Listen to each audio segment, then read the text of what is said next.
తాకట్లో ఉన్న మీ బంగారాన్ని విడిపించి ఆ రోజు ఆన్లైన్ రేటుకి కొంటాం. Sharma gold company. వాగర్థవివ సంపృక్తౌ వాగర్థ ప్రతిపత్తయే జగతః పితరౌ వందే పార్వతీ పరమేశ్వరౌ. ఆదిత్యాయ చ సోమాయ మంగళాయ బుధాయ చ గురుశుక్ర శనిభ్యశ్చ రాహవే కేతవే నమః. శృంగేరి జగద్గురు పీఠాధిపతులకి, కంచి పీఠాధిపతులకి నమస్కారములు తెలియజేసుకుంటూ కార్యక్రమాన్ని ప్రారంభిద్దాం. ద్వాదశ రాశులకు సంబంధించి 1 జూలై నుంచి 15 జూలై వరకు వివిధ రాశుల్లో జన్మించినటువంటి వారికి ఏ విధంగా ఉండబోతుందో తెలుసుకునే ముందు గ్రహ సంచారం గురించి తెలుసుకుందాం. వృషభ రాశిలో శుక్రుడు, అలాగే మిథునంలో రవి గురువు, కర్కాటకంలో బుధుడు, సింహంలో కుజ కేతువు, అలాగే కుంభంలో రాహువు, శని మీనంలో 13 జూలై నుంచి శని వక్రీకరించే స్థితి పొంది ఉంటాడు. అయితే ప్రధానంగా గమనించుకున్నట్లయితే చాలామంది ప్రేక్షకుల్లో ఉన్నటువంటి చాలా సందేహాలు, కొన్ని చెప్పినటువంటి విషయాల్లో కొన్ని మాకు ఫలితాలు సరిపోవట్లేవు అని అంటున్నారు. అంటే దీని అర్థము చాలామంది చూసుకునేటువంటిది ఈ సన్ జొడాయిక్ సైన్ ద్వారా చూసుకుంటున్నారు. అంటే ఈ ఉదాహరణకు చెప్తున్నాను, 23 జూలై నుంచి 22 ఆగస్టు మధ్యలో పుట్టినటువంటి వాళ్ళకి లియో సైన్ అని చెప్తారు. కాబట్టి సింహరాశి గురించి చెప్పేటప్పుడు ఆ 22 జూలై నుంచి 23 జూలై నుంచి 22 ఆగస్టు మధ్యలో పుట్టిన వాళ్ళు చూసుకుంటున్నారు. అది తప్పు.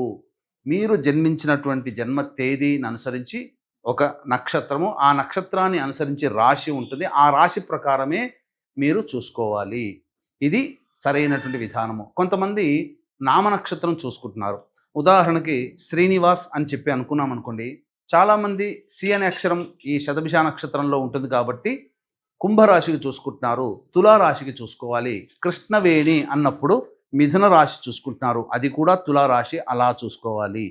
కాబట్టి మనం అనేక విధాలుగా ఈ శాస్త్ర ప్రకారము మనకు ముందుకు వెళ్ళినట్లయితే తప్పకుండా ఆ ఫలితాలు అనేటువంటివి మనకు సరిపోతాయని చెప్పవచ్చు.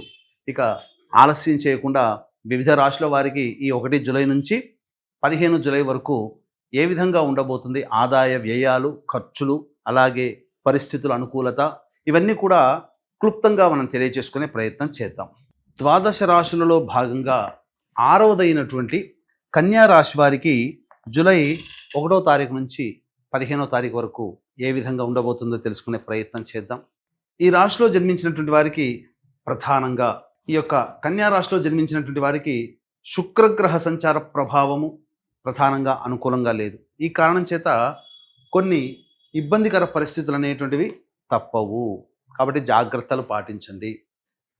అయితే ప్రధానంగా వారసత్వము అనగా ఆస్తిపాస్తులకు సంబంధించి, కోర్టు సంబంధమైనటువంటి విషయాల్లో సంబంధించి కొంత ఆందోళన గురి చేసే అవకాశాలు గోచరమవుతాయి.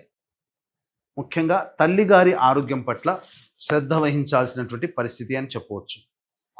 అయితే రవి సంచార ప్రభావము అనుకూలంగా ఉన్నటువంటి కారణం, ఈ కారణం చేత చేస్తున్నటువంటి వృత్తి, ఉద్యోగ, వ్యాపారాల్లో మీకు అనుకూలంగా ఉంటుంది.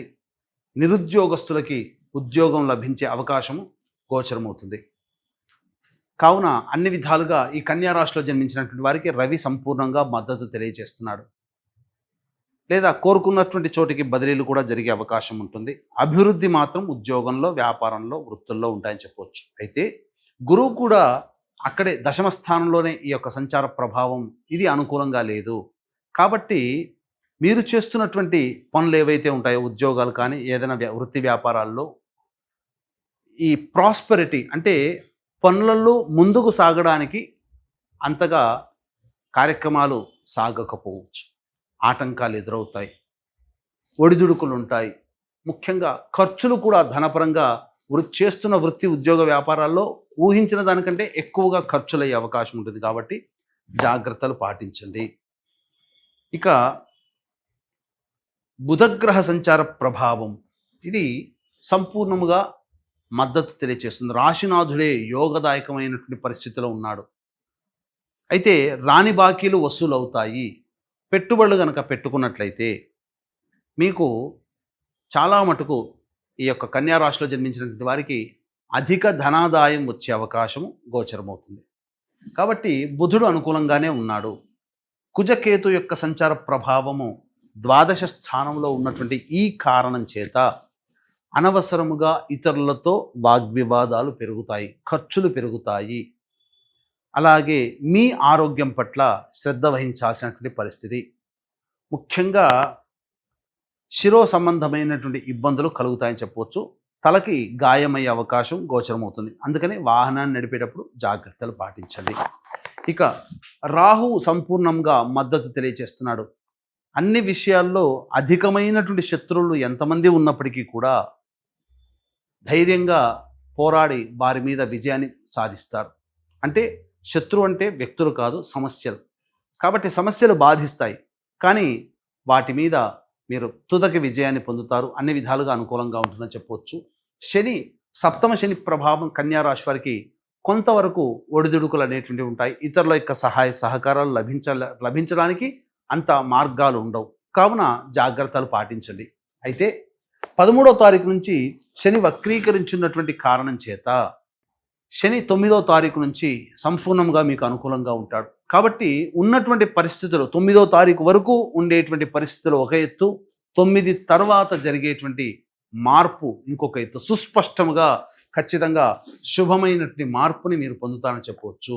కాబట్టి గురు శుక్రులు కుజకేతువులు తప్ప మిగతా అన్ని గ్రహాలు కూడా అనుకూలంగా వ్యవహరించబోతున్నాయి. కాబట్టి మిశ్రమ ఫలితాలు మీరు పొందుతారు. దైవానుగ్రహాన్ని పొందే ప్రయత్నం ఖచ్చితంగా చేయాలి. ఈ రాశిలో జన్మించినటువంటి మహిళలకి ప్రధానంగా నష్టాలు ఎక్కువగా ఉంటాయి, ధనపరమైన నష్టాలు ఎక్కువగా ఉంటాయి. మీ మాటకి గౌరవం ఇస్తున్నట్టుగానే ఉంటారు, కానీ మళ్ళీ వెనకాల గోతులు తవ్వుతారు. మీతో పని చేయడం కోసమే మీకు గౌరవ మర్యాదలు ఉంటాయి, కానీ వాటి వల్ల మీకు ఏ ఉపయోగం లేదు. మీకు శారీరక శ్రమ, మానసిక ఒత్తిడి అధికంగా ఉంటుంది. కాబట్టి జాగ్రత్తలు పాటించండి. ముఖ్యంగా గర్భధారణ సంబంధించినటువంటి విషయాల్లో జాగ్రత్తలు పాటించాలి. వివాహ సంబంధమైనటువంటి విషయాల్లో ఈ యొక్క మహిళలకి అనుకూలంగా ఉంటుంది. వివాహ ప్రయత్నాలు కలిసి వస్తాయని చెప్పవచ్చు. ఏతావాత చెప్పొచ్చేది ఏమిటంటే, ఈ రాశిలో జన్మించినటువంటి స్త్రీ పురుషులకి మిశ్రమ ఫలితాలు కలుగుతాయి. అయితే దైవానుగ్రహం అందరికీ అందించాలనేటువంటి ఒక సదుద్దేశంతో వారాహి నవరాత్రుల సందర్భంగా మీ జాతకరీత్యా కలుగు విద్య, వివాహ, ఉద్యోగ, దాంపత్య, అనారోగ్య సమస్యలు, ముఖ్యంగా శత్రు సమస్యలు, కోర్టు సమస్యలు, గృహ సమస్యల నివారణ కోసం నవరాత్రులు అయిన మరుసటి రోజు దశమి తిథి, స్వాతి నక్షత్రం కూడినటువంటి అద్భుతమైనటువంటి రోజున 9 వారాహి దేవతల హోమాలతో పాటుగా మేష, మిథున, కర్కాటక, సింహ, కన్య, వృశ్చిక, ధనుసు, కుంభ, మీన రాశుల్లో జన్మించినటువంటి వారికి శనిదోష పరిహారార్థమై శనీశ్వర హోమాలు అనేటివి సశాస్త్రీయంగా జరిపించడం జరుగుతుంది. సాయంత్రం 7 గంటలకి ప్రారంభమవుతుంది. ఈ 5వ తారీఖు జూలై రోజున సాయంత్రం 5 గంటల లోపల మీ గోత్రనామాదులు నమోదు చేసుకోవచ్చు. ఈ కార్యక్రమంలో నమోదు చేసుకున్నటువంటి వాళ్ళకి శక్తిపాతము చేయబడినటువంటి శంకరంగలి మాలని అందివ్వడం జరుగుతుంది. ఇక 1వ తారీఖు నుంచి 15వ తారీఖు వరకు దైనందిన జీవిత కార్యక్రమంలో ఉండేటువంటి విషయాలు, ఆదాయం, వ్యయము, మానసిక పరిస్థితి గురించి తెలుసుకునే ప్రయత్నం చేద్దాం. 1వ తారీఖు రోజున ఖర్చులు అధికంగా ఉంటాయి, ప్రశాంతత లోపిస్తుంది. ముఖ్యంగా ఇతరులతో వాగ్వివాదాలు, సోదర సోదరిమణులతో విభేదాలు పెరుగుతాయి, మాట పెరుగుతాయి. కాబట్టి మీ ఒక్క వాక్కుని మీరు అదుపులో పెట్టుకోండి. ఖర్చులని వాయిదా వేసుకునే ప్రయత్నం చేస్తే చాలా మటుకు సేఫ్ సైడ్లో ఉంటారని చెప్పవచ్చు. ప్రశాంతత లేని జీవితం గడుపుతారు. 2, 3 తారీఖుల్లో పెండింగ్లో ఉన్నటువంటి పనులను పూర్తి చేసుకుంటారు. విందులు వినోదాల్లో పాల్గొంటారు. అన్ని విధాలుగా ఆనందదాయకంగా ఉంటుందని చెప్పవచ్చు. ధనపరమైన సమస్యలు తీరుతాయి. 4, 5, 6 తేదీల్లో కుటుంబపరముగా మీకు విభేదాలు వచ్చే అవకాశం ఉంటుంది. కుటుంబ సభ్యులతో ఇంట్లో కంటే ఎక్కువగా బయట గడిపే అవకాశాలే గోచరమవుతున్నాయి. మరీ ముఖ్యంగా ధనపరంగా ఇబ్బంది పడతారు. ప్రశాంతత లేని జీవితాన్ని గడుపుతారని చెప్పవచ్చు. 7, 8 తేదీల్లో మీకు ఇతరుల యొక్క సహాయ సహకారాలతో మీ పనులన్నీ పూర్తి చేసుకుంటారు. అన్ని విధాలుగా అనుకూలంగా ఉంటుంది. రాని బాకీలు వసూలవుతాయి. ధనపరమైనటువంటి సమస్యలు పూర్తి చేసుకుంటారని చెప్పవచ్చు. ఇక 9, 10, 11 తేదీల్లో వాహనాన్ని నడిపేటప్పుడు జాగ్రత్తలు పాటించాల్సినటువంటి పరిస్థితి. తల్లిగారి ఆరోగ్యం పట్ల శ్రద్ధ వహించాల్సినటువంటి పరిస్థితి.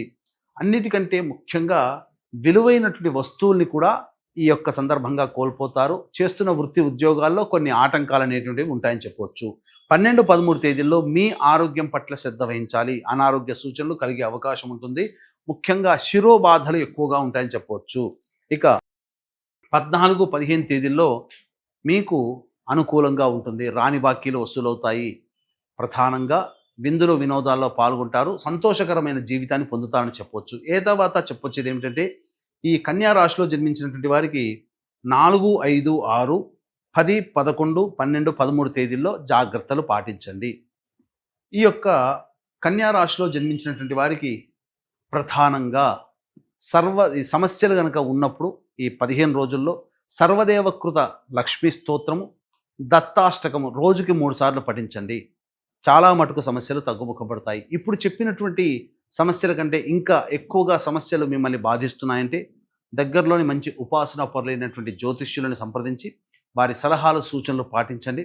తప్పకుండా మీకు సమస్యలు తగ్గుముఖం పడతాయని తెలియజేస్తూ సర్వం శ్రీ ఉమామహేశ్వర పరబ్రహ్మార్పణమస్తు.